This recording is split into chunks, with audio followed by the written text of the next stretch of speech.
Hello everyone. देखो, आज मैं एक और नया क्वेश्चन लेके आया हूँ। बहुत ही अच्छी लेवल के क्वेश्चन, ठीक है। ये शायद जेई मेंस में आया था या जेई एडवांस में, मुझे ठीक तरह से याद नहीं है। बट क्वेश्चन बहुत ही अच्छा क्वेश्चन, ठीक है, अच्छी लेवल के क्वेश्चन करते हैं। Two small equally charge sphere each of mass m and charge q are suspended from same point by thread of length l. Find the rate of leakage of charge from each sphere if velocity of approach v is equals to कितना है। अच्छा, पहले इसको draw करते हैं। क्या कर क्या बोला, देखो लाइन बाई लाइन समझते हैं। Two small equally charge sphere each of mass m and charge q are suspended from the same point by thread of length l। ठीक है, यहाँ पर दो क्या है,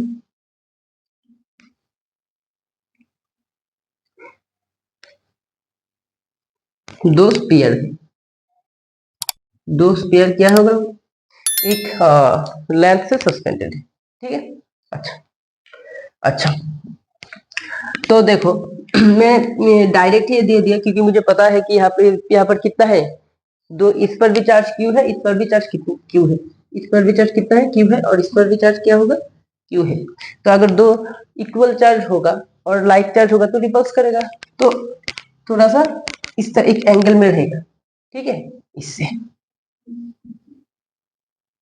यही है डायग्राम।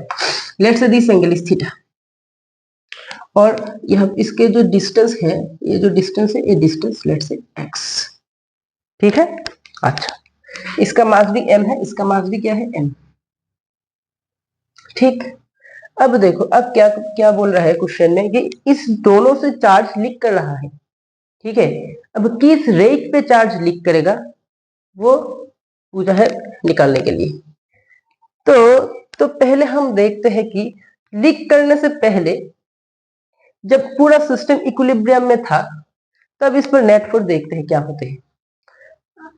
अच्छा, तो देखो यहाँ पर इक्विलिब्रियम में कौन सा फोर्स एक्ट कर रहा होगा इक्विलिब्रियम में, when this whole system is in equilibrium, ठीक है। तो यहाँ पर क्या होगा, टेंशन, टेंशन होगा, इसका वेट नीचे एक्ट कर रहा होगा, और क्या होगा, मैं सिर्फ इस बॉल पर देख रहा हूँ, इस पेयर पर मैं फोर्स देख रहा हूँ। तो यहाँ पर कूलम्बिक फोर्स का डायरेक्शन क्या होगा, इस तरह से होगा, ठीक है, इसके वजह से। समझ में आया। अच्छा, अब देखो, तो इस टेंशन को हम दो कंपोनेंट में तोड़ सकते हैं, ठीक है ना। टेंशन को हम दो कंपोनेंट में तोड़ सकते हैं, एक ये और एक ये। अगर ये थीटा होगा, ये भी कितना हो जाएगा थीटा, तो क्या होगा, टी कॉस थीटा, और क्या होगा, टी साइन थीटा। समझ में आया इतना। अच्छा, तो अगर इक्विलिब्रियम में होगा तो क्या होगा, अगर इक्विलिब्रियम में होता ये, ठीक, तो टी कॉस थीटा इसको बैलेंस कर रहा होता, एफ सी जो कूलम्बिक फोर्स है वो टी साइन थीटा को बैलेंस कर रहा होगा, ठीक। तो एट इक्विलिब्रियम, इक्विलिब्रियम, इक्विलिब्रियम में क्या क्या होता, T T T cos theta, T cos theta किसको बैलेंस कर रहा है यहाँ पर, एम जी, और T sine theta, T sign theta क्या किसको बैलेंस कर रहा है, कूलम्बिक फोर्स को, ठीक है ना। अगर इस स्पेयर को ना लेके मैं इस स्पेयर को लेता वो सेम ही होता, ठीक है, इसमें कोई प्रॉब्लम वाली बात नहीं। अच्छा, तो अब देखो थोड़ा सा क्वेश्चन में क्या बोला, क्वेश्चन में बोला कि चार्ज लीक हो रहा है, यही है मेन प्रॉब्लम, यही है कंसर्न। देखो एफ सी क्या है, कूलम्बिक फोर्स क्या है, कूलम्बिक फोर्स ये Q1 Q2 क्या है, क्यू स्क्वायर, और इसके डिस्टेंस का स्क्वायर क्या है, एक्स स्क्वायर है। समझ में आया। अच्छा, अब चार्ज लीक कर रहा है, इसका मतलब क्या है, चार्ज घट रहा है। अगर चार्ज घट रहा होगा तो एफ भी क्या, फोर्स भी क्या होगा, रिपल्शन फोर्स जो होगा वो भी क्या होगा, घट रहा होगा, ठीक है ना। अगर ये जो है, ये चार्ज इस चार्ज पर इस डायरेक्शन में कूलम्बिक फोर्स अप्लाई कर रहा है, और ये चार्ज इस पर इस डायरेक्शन में कूलम्बिक फोर्स अप्लाई कर रहा होगा। अब क्या है, ये फोर्स घट रहा है, इसका मतलब क्या होगा, ये दोनों थोड़ा सा पास आएगा, ठीक है ना। किस वेलोसिटी से पास आएगा, ये वेलोसिटी ऑफ अप्रोच क्वेश्चन में दिया हुआ है, ठीक है। अब समझ में आया ना। पूरा प्रॉब्लम। अच्छा, अब यही निकालना है, क्या निकालना है बोलो, किस रेट से चार्ज लीक कर रहा होगा। ठीक है, अच्छा अब देखो कैसे करते हैं। Let's say this is equation number 1 and this is equation number 2। ठीक है, अच्छा तो पहले बताओ इस टोटल प्रॉब्लम पर कितने वेरिएबल्स है। ठीक है, कितने वेरिएबल्स है टोटल, चार्ज लीक कर रहा है, इसका मतलब Q क्या है, एक वेरिएबल। ठीक है ना, और चार्ज लीक करने की वजह से ये क्या है, ये डिस्टेंस घट रहा है, the distance between this two charges is decreasing. तो x भी क्या है, वेरिएबल। और एक वेरिएबल है जो है क्या, मास। m भी क्या है होगा, वेरिएबल होगा। कैसे वेरिएबल होगा, देखो अगर चार्ज घटेगा तो मास भी तो घटेगा ना, क्योंकि चार्ज क्या है, मास के साथ एसोसिएटेड है। बट हम यहाँ पर कंसीडर, इसको हम नेग्लिजिबल कंसीडर करेंगे। ठीक है, नेग्लिजिबल कंसीडर करेंगे, इसके इफेक्ट को हम नहीं कंसीडर करेंगे। ठीक है, अच्छा अब देखो, अगर हमें इस दोनों में रिलेशन पता चल जाए तो ये तो हो जाएगा ना, और डिफरेंशिएट कर देंगे टी के रेस्पेक्ट में, तो ये आ जाएगा। So we have to find the relationship between q and x, this is the first task. Clear, तो इस इक्वेशन से हम इसके बीच का रिलेशन हमको निकालना पड़ेगा। क्लियर, तो यहां पर करते हैं,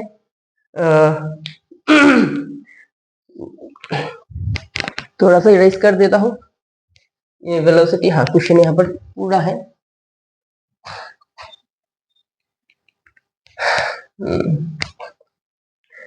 तो देखो, हाँ, तो 2/1, 2/1 करने पर क्या होगा, 2/1 करने पर tan थीटा, अच्छा t sin theta divided by t cos theta, t cos theta equals to t sin theta तो fc डिवाइडेड बाई mv। चलो t खत्म, sin theta by cos theta क्या होगा, tan theta 1 by mg। fc क्या है, k Q square by X square, k Q square by X square. ठीक, अच्छा अब देखो अच्छी तरह से इसका लेंथ क्या है, L। थ्रेड का लेंथ क्या दिया हुआ था, L दिया हुआ था।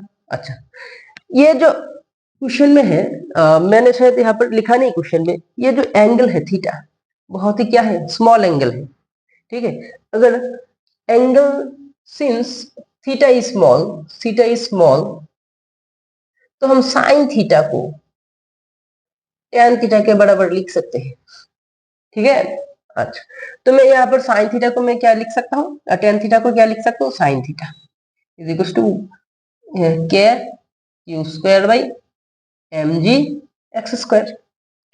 अब डायग्राम से साइन थीटा का वैल्यू निकालो, साइन थीटा क्या है, परपेंडिकुलर बाई हाइपोटेनियस। ठीक है ना, तो यहाँ पर परपेंडिकुलर कौन सा है, थीटा का जो ऑपोजिट साइड है वो क्या होगा, परपेंडिकुलर।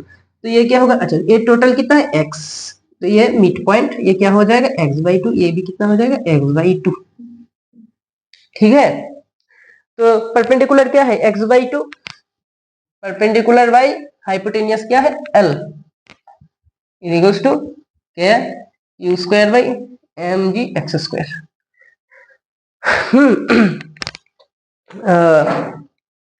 इसको भी इरेज कर देते हैं ये वाला पॉइंट को। अब देखो, अब यहाँ से देखो, अब यहाँ से कैलकुलेशन करने पर क्या होगा, x/2l equals to k Q square by mg X square. तो यहाँ से क्या निकल जाएगा, यहाँ से the relationship between x and q will be evaluated. ठीक है, अच्छा तो क्या हो जाएगा यहाँ पर, एक्स क्यूब होगा is equals to K Q square, K Q square K Q square into 2l divided by M G. देखो समझ में आया ना। एक्स या एक्स स्क्वायर यहाँ चला जाएगा और ये यहाँ चला जाएगा, एम जी तो एम जी रह जाएगा। तो ये क्या आ गया, किसके रिलेशनशिप आ गया, एक्स के साथ क्यू के रिलेशनशिप यहाँ पर आ गया। ठीक, अब क्या, अब हमें क्या चाहिए बोलो, हमें तो D Q by D T चाहिए। इसका मतलब क्या होगा, इसको डिफरेंशिएट कर दो, differentiating both side with respect to T, तो D D T of X cube is equal to, constant term क्या है, 2k(l)m(g). मैंने बोला था कि m भी कॉन्स्टेंट वेरिएबल है, बट हम नेग्लेक्ट करेंगे इसको, ठीक है। अच्छा, तो 2k(l)m(g) D D T of Q square, तो यहाँ क्या आ जाएगा, देखो 3x² dx by D T आ जाएगा equals to 2k(l)m(g) into 2q dq by dt आ गया यहाँ पर, ठीक है ना। तो ये क्या है, ये वेलोसिटी है 3x² v is equal to 2k(l)m(g). अच्छा, तो 2 2 4 हो जाएगा यहाँ पर 4, 4k(l)क्यू और क्या आ गया यहाँ पर dq बाई dt। तो और करते हैं यहाँ पर सॉरी, 3x² भी क्या है, a/√x, a/√x is equals to 4k(QL) divided by mg into dq by dt। देखो इससे ये कट जाएगा तो क्या होगा, x√x, तो 3x√x a, ठीक। अच्छा, ये अगर इधर चला आया तो क्या होगा, mg divided by 4k(QL) is equal to dq by dt। देखो यही ऑप्शन, यही आंसर है क्या। इसको फर्दर कैलकुलेशन कर सकते हो, कैसे कैलकुलेशन कर सकते हो, क्या की वैल्यू यहाँ पर आगे पुट कर दोगे, तो ये एक ऑप्शन में देखना शायद यही है, ठीक है, यही आंसर है। अगर क्या की वैल्यू हम पुट कर देते हैं तो क्या होगा, तो ऐसा होगा, देखो 4 इंटू 1/4πε0 क्यू इंटू एल क्या होगा, D Q by D T, 4 से 4 खत्म, तो 3x√x mg a, ये क्यू है, और πε0 ऊपर चला जाएगा, πε0 ऊपर चला जाएगा, यहाँ क्या आएगा, क्यू इंटू एल, ये क्या होगा, D Q by D T. समझ में आया ना, तो ये है आंसर। तो बहुत अच्छे क्वेश्चन है, ठीक है, इस तरह का क्वेश्चन इस लेक्चर सीरीज में आता रहेगा, ठीक है। और अगर अच्छा लगा इस क्वेश्चन का करने का तरीका, तो लाइक, कमेंट, शेयर, सब्सक्राइब जरूर करना। Thank you.